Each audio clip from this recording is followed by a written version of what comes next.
আল্লাহু আকবার বলেন। এই তেলাওয়াত যখন সে করতে শুরু করলো, ওই দত্ত যখন সামনে আসে, আওয়াজটা যখন তার কানে যায়, সে পিছন দিকে দৌড় দেয়, আর সামনে সে আসতে পারে না। আল্লাহু আকবার বলেন। এবার ওই দত্ত যতই চেষ্টা করে সামনে আসার জন্য, ততই যখন ওই বাচ্চাটা ইয়াসিন তেলাওয়াত করে, আর কোনোদিন সে সামনে আসতেই পারে না। যার কারণে পরের দিন সকালবেলা ওই সবাই আসছে, কুদাল নিয়ে আসছে। কি নিয়ে আসছে? কুদাল নিয়ে আসছে। বলেন তো দেখি কি কারণে? ওই যে কি করবে, হাড়গুলা ওই মাটির নিচে চাপা দিবে, এই জন্য কুদাল নিয়ে আসছে। আসিয়া দেখে যে অন্য কিছু খেলা, অন্য কিছু হয়েছে। দেখে যে যেরকম ভাবে ওই মেয়েকে রাখা হয়েছে, ঠিক অক্ষত অবস্থায় ওই জায়গার মধ্যে আছে। সুবহানাল্লাহ। এখন প্রশ্ন হলো, ওই জায়গার মধ্যে কি আছে? ছেলেটা আছে। কি আছে?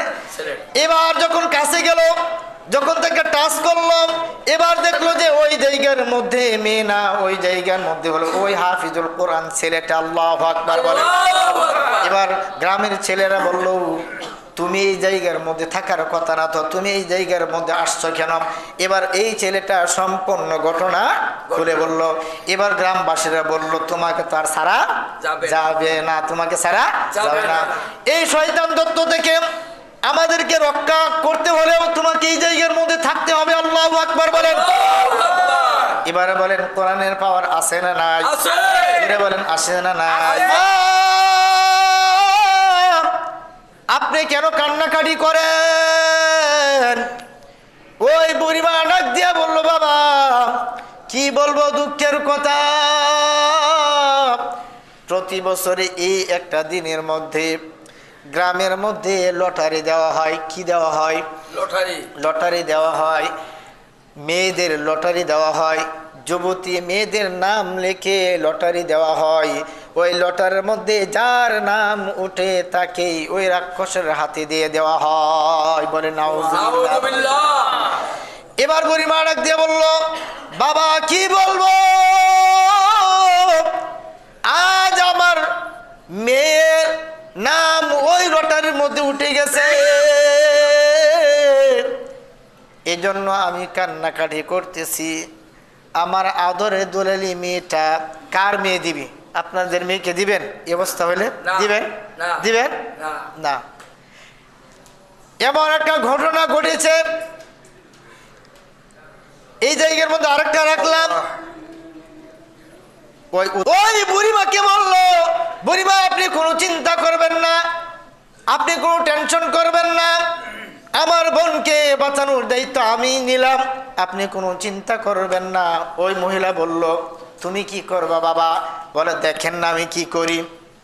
এবার বলল, মা গো, আমার বাড়িঘর অনেক দূর, বাপ মা আমার অনেক দূর, আপনি আমাকে স্থান দিয়েছেন, আপনার ঘরে আমাকে খাওয়াইছেন, আপনার বাড়ি নুন খাইছি, আমার এই বোনটাকে ওই দত্ত খেয়ে নেবে, এটা আমি বরদাস্ত করতে পারবো না। ও বুড়িমা, আপনি আমার এই বোনের জায়গার মধ্যে আমাকে সাজাইয়া দেন, আমি ওই জায়গার মধ্যে যাব। বলেন আল্লাহু আকবার।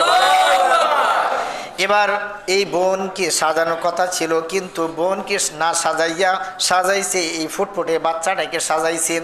সাজানোর পর এরকমভাবে ঘুমটা পড়ে আসছে। এবার সন্ধ্যার সময় ওই লোকেরা আসছে, আসে বলে, বুড়ি আই বুড়ি দরজা খোলো, দরজা খোলো, তোমার মেয়েকে আজকে নিয়ে যাব ওই রাক্ষস ওই মন্দিরের মধ্যে নিয়ে যাব। বুড়ি এবার দরজাটা খুলে দিল। এরকম ভাবে ঘুমটা পড়া ছিল ছেলেটা, যার কারণে তারা বুঝতে পারে নাই। যখন পিছনে গেল, যাওয়ার পর এবার সন্ধ্যার সময় ওই ছেলেটাকে ওই মন্দিরের মধ্যে রেখে দিল। আল্লাহু আকবার বলে। যখন ওই মন্দিরের মধ্যে রেখে দেওয়া হলো, সবাই নিশ্চিন্তে সবাই যার যার বাড়িতে চলে গেল। যাওয়ার পর এবার ছেলেটা ওই মন্দিরের মধ্যে একা। এবার যখন রাতের 12টার সময় হয়ে গেল, এবার দেখে যে দত্তটা ওই জায়গা থেকে আসতেছে। খুব ভয়ঙ্কর একটা দত্ত, বিশ্রী একটা দত্ত, এমন বিকট আওয়াজ দিয়ে আসতেছে। ওই ছেলেটা এবার বললেন, ওই ছেলেটা বলতেছে, এখন আমার অ্যাকশন শুরু হবে। আল্লাহু আকবার বলেন। দত্তটা যখন ওই সমুদ্র থেকে যখন আসতেছে আল্লাহর বান্দা আল্লাহু আকবার, আল্লাহ। ওই